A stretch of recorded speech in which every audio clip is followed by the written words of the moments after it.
Hey y'all, welcome to Unboxing Discovery Budgie. My name is Gina and today I'm gonna try on some Item Beauty. I got this in my IPSY Glam Bag X. It actually came in a pack. I'll be trying this one on in a minute.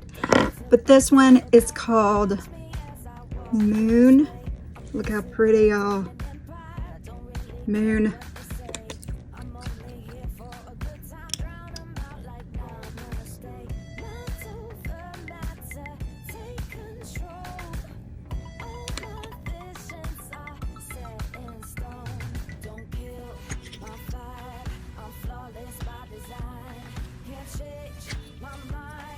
So I did pop it on over some concealer I had put on my lips because I've been trying on lipstick for a while. I don't know how I like it over the top of the concealer. I'm gonna wipe all this stuff off and put it on bare lips and see if it makes a difference.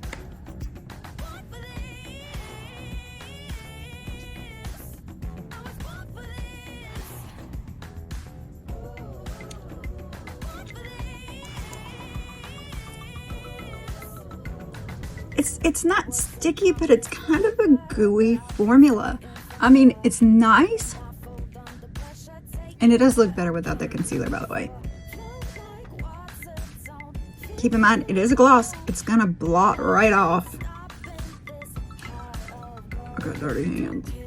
Ooh. Yeah, right off. Y'all comment below, let me know what you think.